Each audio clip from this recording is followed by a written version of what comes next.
Don't go work for the man, at least not straight away.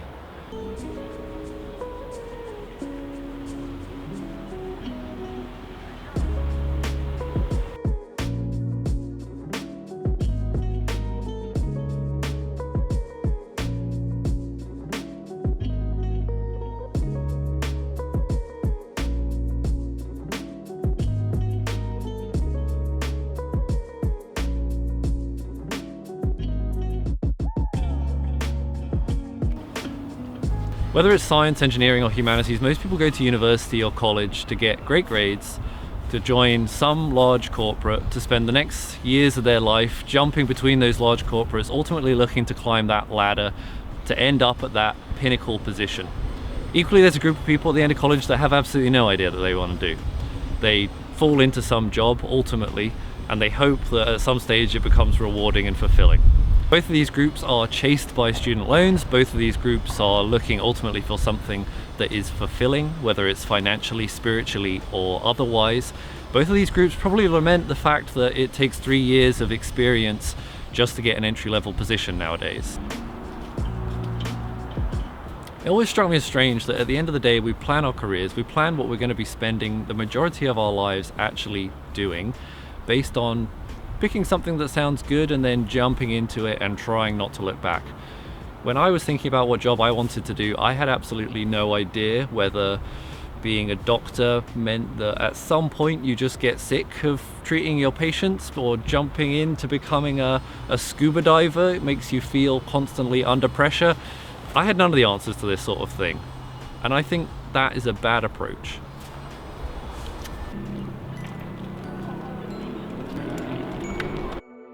I found a more fun shot for you. In the past 4 years since I've finished university, since I finished my PhD, I've joined a startup company that was working to commercialize a piece of technology to one day, hopefully, find a cure for diabetes. That company went on to sell for about $800 million a couple of years ago. I've helped build a building for scientists to start their own startup companies inside. And most recently, I've started my own company because I got tired of seeing how little research comes out of universities, comes out of colleges, and makes its way into the world. I wouldn't have done any of these things, and I definitely wouldn't have done any of these things in just 4 years if I hadn't, out of university, joined a startup company. Look how much fun these guys are having. I mean, one of them's stuck, but the rest of them seem to be having fun.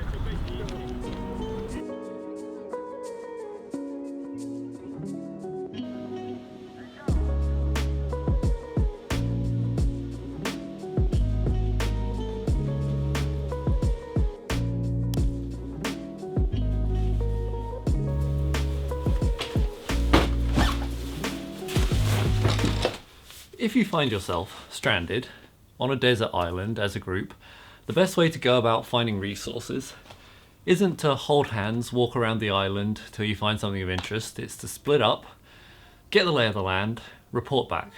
In exactly the same way, best way to understand what is actually interesting to you as a graduate emerging out into the world isn't to join some grad scheme to spend thousands of hours as a cog in a massive machine. Instead, I think you should join a startup, somewhere the sweet spot is between employee number 2 and employee number 6, when the company is less than 2 years old, and bask in one of the most dynamic, fast-paced learning environments you will ever have the privilege to sit in. In the early days, before the company really understands what on earth it's doing, it's a really good learning opportunity. There is more work to go around than there are people to do it. When I was first hired into the startup as an optical physicist, there to essentially build, design the product that the company hopefully would one day sell, I quickly found myself not only designing the product, but also building the website. Also flying out to talk to potential customers to understand what product needs they actually had, looking at the competitor landscape and saying, does our product actually differentiate in any way to the stuff that's out there? Talking potentially to investors to beg them politely for some money. All of these experiences I had, all of these roles, all of these responsibilities I had in 6 months. I would have never have touched any of them, even in 5 years sitting in an industry position. I finally started to understand how the world actually works. And that was something always that kind of eluded me when I was sitting in university. how do products actually get made? Who funds them at the end of the day? How do you make an investor like you? How do you make a customer like you? What does it even mean to be liked? I felt really guilty. All of these sorts of experiences, all of this learning opportunity, I felt like really I should be paying for. And actually, I was being paid to learn. Ultimately, at the end of the day-to-day of your experience working at a job will be reasonably different to what the goal of that company is. When we were trying to cure diabetes and I was under a desk installing a computer or updating an operating system, it very rarely felt like I was actually making that much progress. You spend 80% of your life working at a job, you might as well make sure that you enjoy the day-to-day experience. Joining a startup is one of the only ways as an entry-level recruit of being connected to the full vertical structure simultaneously of a company. Not only are you connected to the C-suite, to the people calling the shots at the end of the day, but also to the engineering team, to the people actually making the product and everyone in between. Because there are so few layers of administrative people around you, of managers around you, you're very close to the outside world.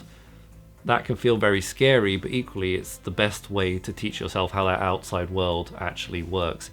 You are the one ultimately that will be having a lot of those conversations. If at the end of the day you want the company to be successful, you need to learn how to go out there, talk to investors, talk to people and convince them to invest in you. If you want to build great products, you need to go out there, understand how people work, what it is that they actually want, how they behave, and how to build a product that meets their needs. Because you get exposed to all of these different things, all of these different roles and responsibilities, you learn very quickly what it is that you are good at doing. Equally, you learn very quickly what it is that you actually enjoy. But what if it fails? At the end of the day, startups are kind of risky and oftentimes they don't work out. If it fails, it fails. At the end of university, you've got a really good risk profile. You probably don't have a house. You oftentimes won't have a spouse. Not that those two things are related in any way. But as time goes on, you'll only have more and more responsibilities. You'll have a mortgage to pay off, you'll have kids to look after. Take this opportunity to invest in you. And if at the end of the day, after 6 months, it blows up, kinda who cares? You'll have a much better understanding of what it is that you want to do in life, and you'll be much better prepared for whatever it is that comes next. So take some time to invest in yourself.